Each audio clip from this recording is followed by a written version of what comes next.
Failure is a social concept. Generally, society tells you if you are a failure and a success. We all have faced this.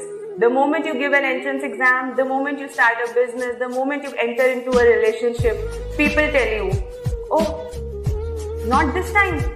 Again, she couldn't clear the exam. Oh, he started a business, he failed. Oh goodness. So this is the kind of tags of failure that society puts on you. The problem is we ourselves don't consider ourselves failures, but society makes you a failure or a success. This is the problem. The moment somebody is trying to put a tag on you, see through. It's not them who should decide whether you are a failure or a success. Who should decide?